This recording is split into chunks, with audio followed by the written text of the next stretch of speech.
मुख्यमंत्री विष्णुदेव साय ने आज राजधानी रायपुर के पचपेड़ी नाका स्थित दावड़ा कॉलोनी में बानियो mother and child care hospital का विधिवत शुभारंभ किया। उन्होंने दीप प्रज्वलित कर अस्पताल का उद्घाटन किया तथा परिसर का भ्रमण कर वहां उपलब्ध स्वास्थ्य सुविधाओं का अवलोकन किया। इस अवसर पर छत्तीसगढ़ विधानसभा के अध्यक्ष डॉक्टर रमन सिंह, स्वास्थ्य मंत्री श्याम बिहारी जायसवाल, विधायक राजेश मूणत एवं सुनील सोनी भी उपस्थित थे। रायपुर की धरती में Borneo mother and child health care का शुभारंभ माननीय विधानसभा अध्यक्ष और पूर्व मुख्यमंत्री डॉक्टर रमन सिंह जी, हमारे हेल्थ मिनिस्टर श्री श्याम बिहारी जायसवाल जी और हमारे विधायकगण सब मिलकर किए हैं। और इसके लिए पूरे छत्तीसगढ़ वासियों को बधाई, शुभकामनाएं।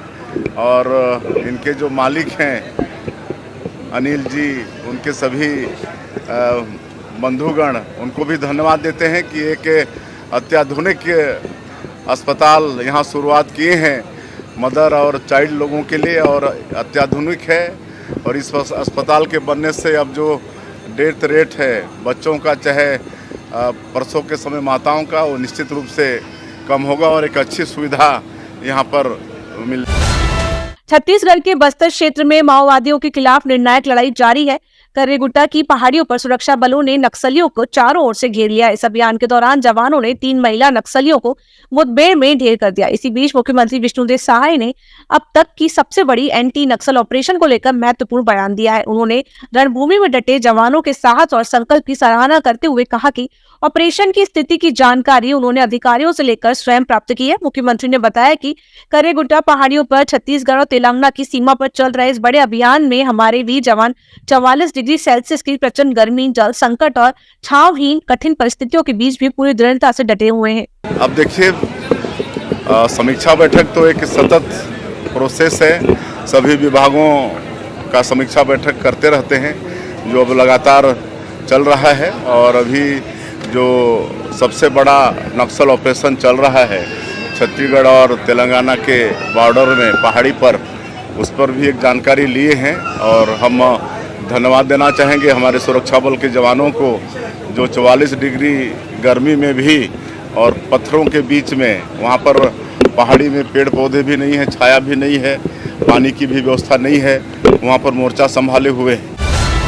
छत्तीसगढ़ में सबसे बड़े एंटी नक्सल ऑपरेशन का 8वें दिन भी जारी है। करेगुट्टा की पहाड़ियों में सुरक्षा बलों ने नक्सलियों के बड़े नेताओं को घेर लिया है। इस बीच केंद्रीय राज्य मंत्री तोखन साहू ने कहा कि प्रदेश नक्सलवाद के अंत की ओर बढ़ रहा है, लेकिन कुछ राजनीतिक दल माओवाद को समर्थन दे रहे हैं। उन्होंने बताया कि एक तेलंगाना की पार्टी ऑपरेशन रोकने की अपील कर रही है, जबकि केंद्रीय गृह मंत्री अमित शाह ने साफ किया कि ऑपरेशन नहीं रुकेगा और मार्च 2026 तक छत्तीसगढ़ पूरी तरह नक्सल मुक्त होगा। देखिए, नक्सली हमारे प्रदेश के लिए, देश के विकास में बाधक है।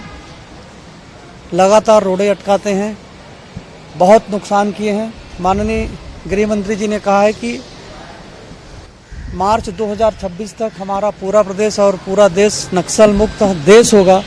इसी दिशा में हमारे जवान बड़े मुस्तैदी के साथ, बहादुरी के साथ लड़ रहे हैं और निश्चित रूप से हमारा यह प्रदेश नक्सल मुक्त प्रदेश होगा, पूरा देश नक्सल मुक्त प्रदेश होगा। नक्सली वापस आए, इसके लिए उनके लिए नीतियाँ भी बनाई गई हैं, लेकिन ये कभी माने नहीं, हमारे जवानों को हताहत करते रहे। अब वो मरने की कगार पर है, तो इस तरह के प्रस्ताव भेज रहे हैं।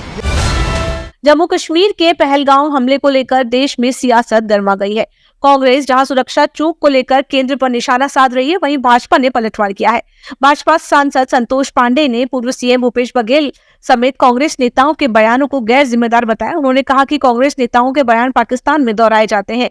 पाकिस्तानी मंत्री ने भी बघेल के बयान का हवाला देकर छत्तीसगढ़ में आंतरिक आतंकवाद की बात कही है। मैं फिर से वो बात दोहराऊंगा, जब जब इस देश में संकट और सीमाओं पे जब घटनाक्रम होती है, तो चाहे वो केजरीवाल हो, ये उरी को, बालाकोट को, और ये फर्जी बताते हैं, उस पर प्रश्न चिन्ह खड़ा करते हैं।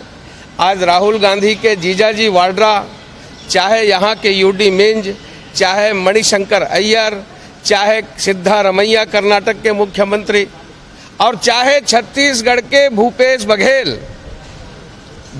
बघेल के बयानों को उठा करके ही पाकिस्तान के रक्षा मंत्री ने कहा कि छत्तीसगढ़ में भी तो आंतरिक आतंकवाद है। यानी भूपेश बघेल जी ने ये कह करके कि कश्मीर के और यहाँ के झीरम में यानी समानता है, ये क्या बताने की उन्होंने कोशिश किया है। और ऐसे समय पर आज जब पूरे देश की जनमानस आक्रोशित है, यानी देश की जनता की मिजाज, देश का मूड कांग्रेस आज पाने में असफल है। आज राष्ट्र के साथ चलना चाहिए। आज जब पूरा राष्ट्र, पूरा देश एक दिशा में बढ़ रहा है, ऐसे समय में उल जलूल बयान नहीं देनी चाहिए। मुख्यमंत्री विष्णुदेव साय इन दिनों विभागवार समीक्षा बैठकों में जुटे हुए हैं, जहां वे योजनाओं की प्रगति और भविष्य की कार्य योजनाओं पर अधिकारियों से चर्चा कर रहे हैं। उप मुख्यमंत्री अरुण साव ने इसे सराहनीय कदम बताते हुए कहा कि इससे योजनाओं की दिशा और स्थिति स्पष्ट हो रही है। हाल ही में मुख्यमंत्री ने नगरीय प्रशासन विभाग की समीक्षा की, जिसमें शहरी विकास और नई योजनाओं पर चर्चा हुई। राज्य के मुख्यमंत्री आदरणीय विष्णुदेव साय जी सभी विभागों की अलग अलग समीक्षा बैठकें कर रहे हैं। उस विभाग में चल रही योजनाएं और भविष्य की योजनाएं, इन सबको लेकर बातचीत कर रहे हैं। कल नगरीय प्रशासन विभाग की बैठक माननीय मुख्यमंत्री जी ने ली है। मेरे अन्य दो विभागों की बैठक पूर्व में हो चुकी है, लोक स्वास्थ्य यांत्रिकी और लोक निर्माण विभाग की। नगरीय प्रशासन विभाग की बैठक कल हुई है। कल बैठक में शहरों के विकास के लिए जो काम चल रहे हैं, जो योजनाएं बनी हैं, उसको लेकर चर्चा हुई। पेयजल की जो स्थिति है उसकी उन्होंने समीक्षा की कि अभी राज्य के नगरीय निकायों में पेयजल के लिए क्या स्थिति है, क्या तैयारियां हैं विभाग की, इसको लेकर जानकारी ली। और प्रधानमंत्री आवास योजना, अमृत मिशन योजना, अन्य सभी जो केंद्र प्रवर्तित योजनाएं जो राज्य में संचालित है, उसकी उन्होंने समीक्षा की, जानकारी ली।